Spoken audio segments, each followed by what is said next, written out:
Nearly 7 million South Africans will go to bed hungry tonight.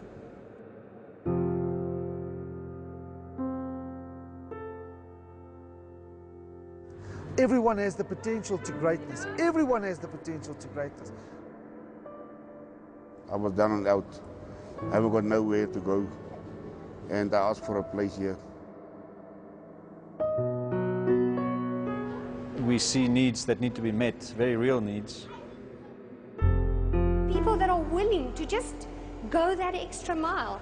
And believe me, it's a life-changing experience. I believe things can happen for them too. You know what? Everybody deserves a second chance in life. Ek en my man het vir 14 jaar in Joburg in Hiebra op straat gebly. Just come and see the people. Just come and meet the people. Come and see who the people are. And if you're not affected in 15 minutes, if you're not affected drastically and radically when you walk out of here, then you don't have a heart.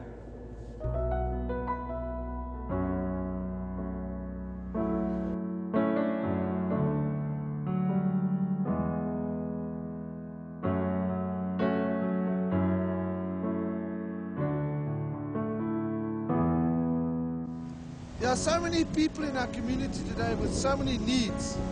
We have destitute people, dysfunctional people, displaced people, poor people, people that have been abused, people without a place to go to, no jobs, abused women and children. My name is Pastor Stephen Du Plessis. I am the visionary of this project called New Beginnings Care Centre. And I want to take you on a tour through the centre today and show you what we actually do.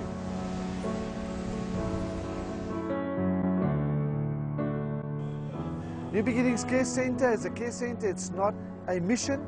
It is a place where people are being rehabilitated. We house, feed, clothe, train, equip, counsel people. So we work with anyone, wherever the need is, that's the need that we meet. We have diverse people, we have colored people, black people, white people. I started Love in Action because we saw the gap to create an umbrella organization to help centers like New Beginnings and Ezulweni. These are already existing centers, they're functioning in the community, and we started Love in Action to assist them in the wonderful job they're doing. There's a great need out there, and we were sick and tired of the fact that people were acknowledging the need but not willing to do anything.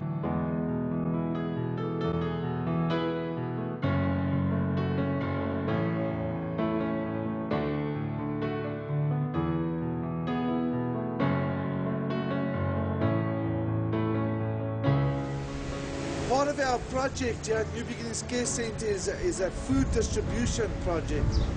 We get food from different corporations, big corporations like Premier Foods, Albany Bakery, McCain's, and various other donors, and we distribute food from this facility. We get between 2,000 and 7,000 loaves of bread per day that we distribute. Also 5 tons of milli meal per month that we distribute to different feeding schemes, care centres, orphanages, soup kitchens, old age homes.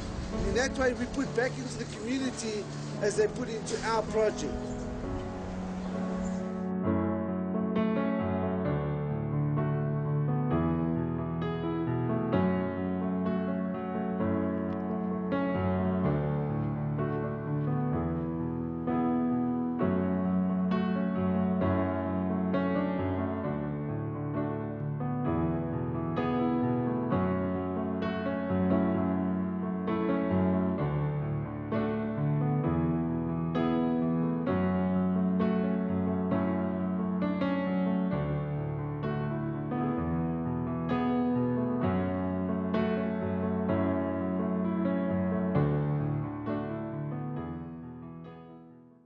We have a big problem in the city of drugs and alcohol abuse and destitute people. And there was nothing really like that in the city. And that's why we decided to start this project. Most of the people here suffer from some form of rejection. That's why there are so many problems. Some of them have multiple personality disorders. They have all sorts of problems that they're dealing with because of rejection. I, as a child, was rejected, and I want to see a society of people that are not rejected, that are accepted for who they are, There are people. There are wonderful people. There are wonderful people here. There are wonderful people here.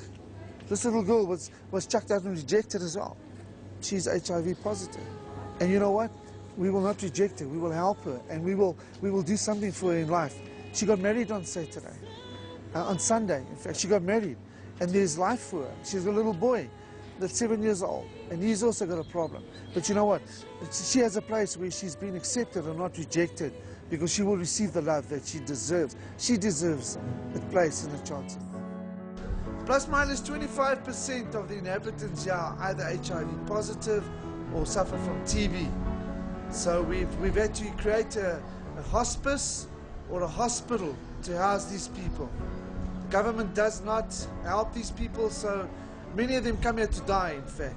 What you'll see inside here is one lady that has cancer, that is HIV, she's HIV positive with cancer, and another lady is blind. What we also do in this facility is we house those that come out of drug rehab.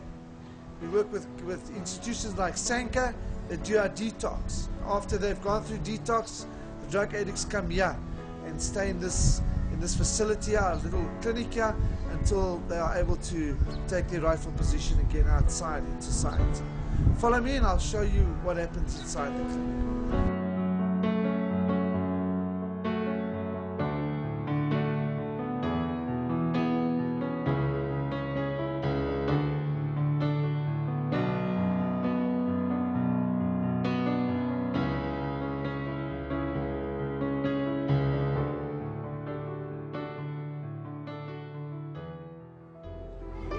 My name is Velapi. I was living on the street for 8 years, and I had to sell drugs to raise up money just for the living. Ek en my man het vir 14 jaar in Joburg in Nieuwbrouw op straat gebly, Werkpark. En ons het hiernatoe getrek. Ek was swanger en ek bly al 2 jaar hier en ek sal nooit trek hier nie, want ek is gelukkig hier.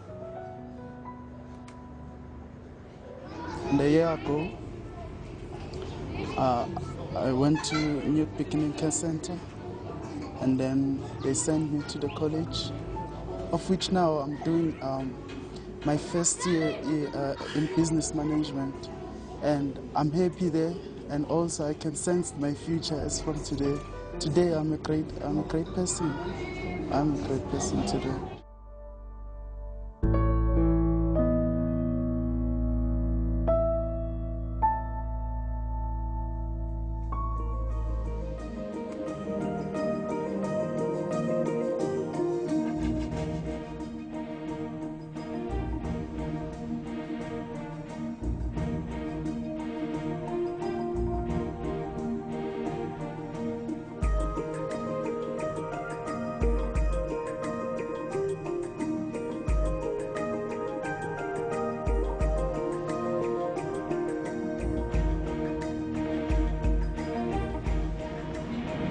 Well, I've been traveling for the last 8 years.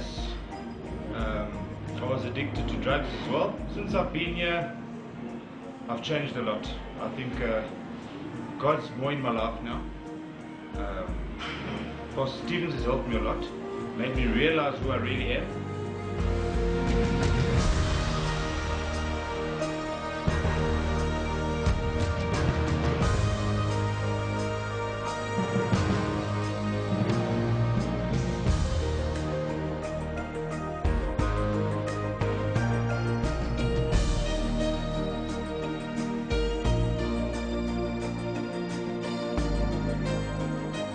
To restore people back to their value in life, you need to teach them a skill.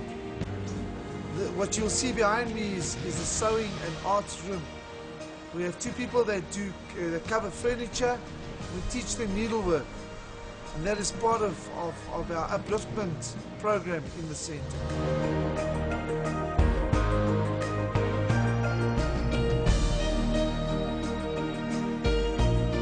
Most people that do come into the center come with nothing. This is the clothing store.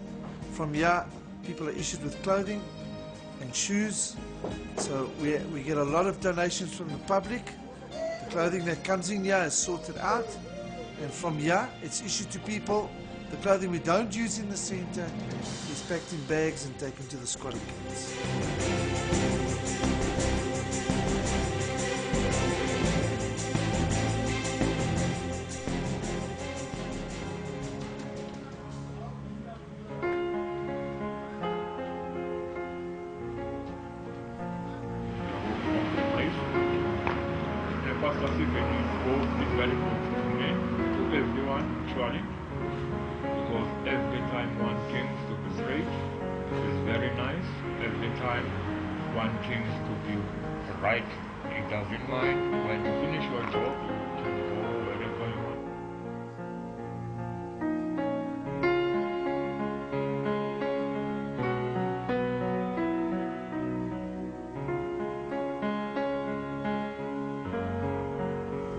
2008, 2007, beginning of 2007, I met Pastor Stevens, who gave me a chance to pull myself right. We've got a thing here called Overcomers through Pastor Martin.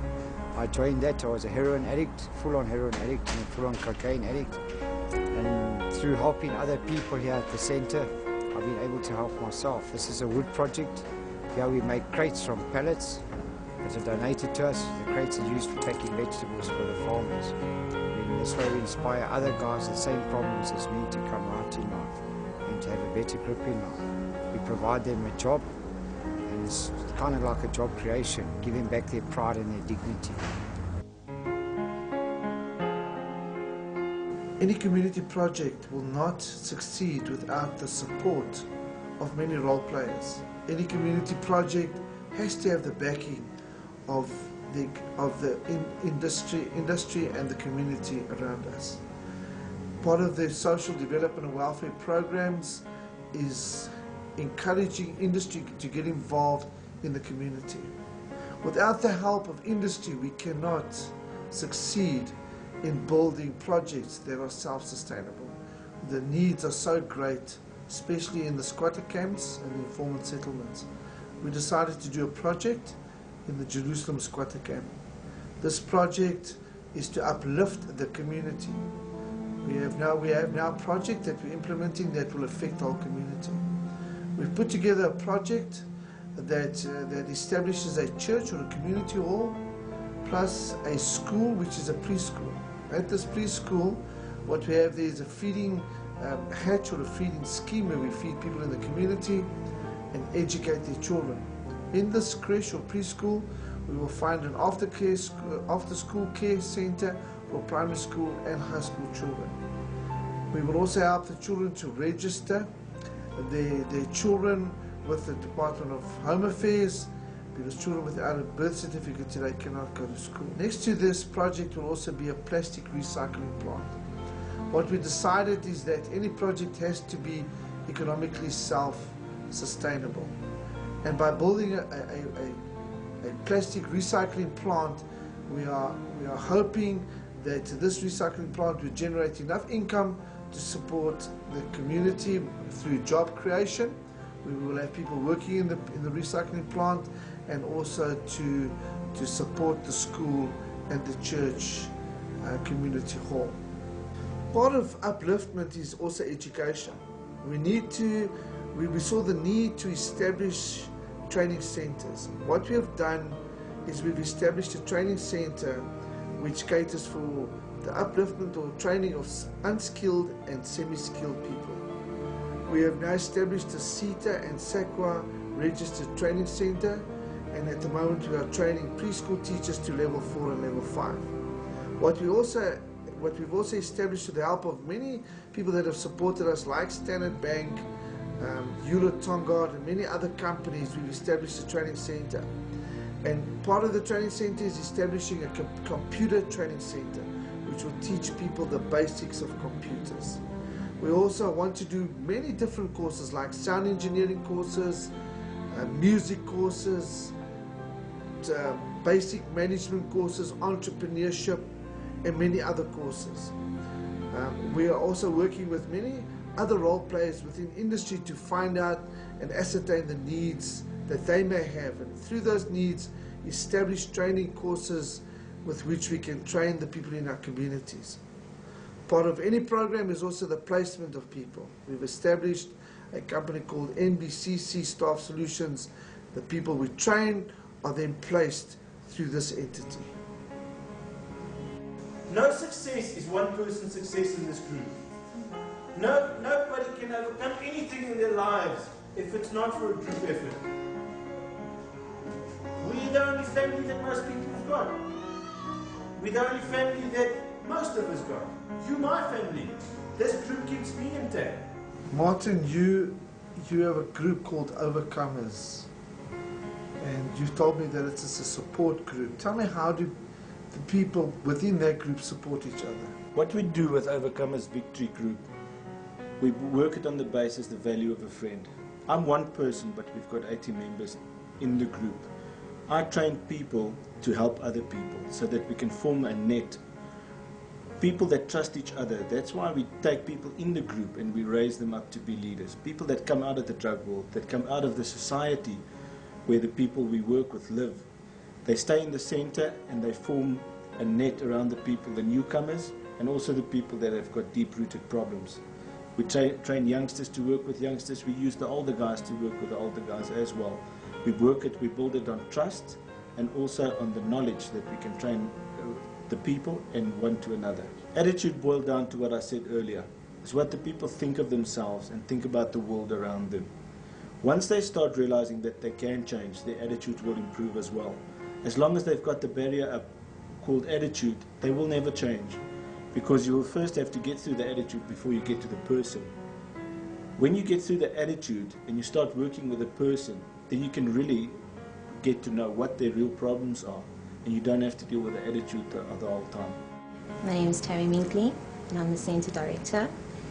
For a couple of years I was stuck in an abusive relationship, and I decided it was time to get out of it because I feared for my life.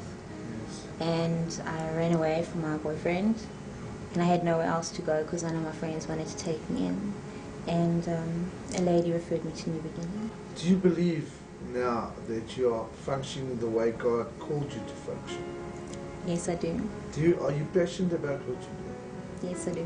What is the thing that interests you about the job you do right now? The fact that I get to work with people, which I didn't have before, the opportunity, and just changing lives, knowing that I make a difference in one person's life, to me means a lot. I'm Paul. I am the youth pastor here at the church as well as at New Beginnings Care Centre. I do a lot of administrative duties, inclusive finding and creating job opportunities. Working with the Centre Youth, Paul, big challenges. Just with like 5 words, give me a few of the challenges. Normal challenges facing any youth, but poverty, lacking behind normal teens when it comes to schooling, and interacting with a lot of people that's got drug-related, alcohol-related problems. It's a challenge, but I enjoy it because the rewards are so much bigger if you actually see somebody turn a good corner. I ended up being a success story, going to university, getting a degree in teaching and psychology, because somebody saw something in me. That's why I do what I do. Because when somebody comes and stands in front of me, I look and see something is there that we can work with. Everyone has the potential to greatness. Everyone has the potential to greatness. We want to teach people to rehabilitate themselves and in turn help to rehabilitate other people. We empower people in the centre. In the sense, the centre is run by the people that we train inside the centre. So we need food, we need paints, we need plumbing equipment, we need vehicles. These guys need cold storage, trucks, diesel, food, computers, anything you can think of, building material, bricks. And most of all, they need hands, people that are willing to just go that extra mile. And believe me, it's a life-changing experience. 20 to 25% of the people in this centre are HIV positive. So we're dealing with TB, we're dealing with HIV, things like that. Unfortunately, the national health system is broken down, so these people don't get the help that they need. Everything that we do, we have to rely on the community to support us in there. We are not subsidized by the government. We do not receive lotto money. We do not receive big donors from overseas. We generate our own income within the centre. If the community sows into the lives of these people, they need to sow into the lives of those less privileged than they are. So once a week on a Saturday, we make up food parcels and sweet parcels, and we take it to the squatter camp, which is called the Angelo Squatter Camp just outside Boksburg. And we teach these people to sow into somebody else's life. Whatever you give, you're going to receive back. And that's what we try and teach these people. A frightening statistic to bear in mind is that nearly 7 million South Africans will go to bed hungry tonight.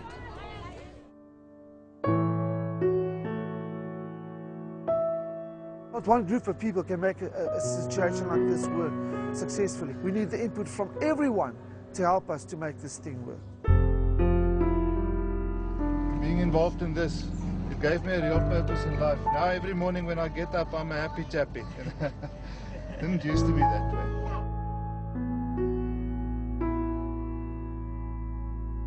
My job and your job is to find that potential, develop that potential, make sure that each person attains to their full potential in life. There's a crying need, and we need to do something about it. And that is what Love in Action is about. Let's meet the need.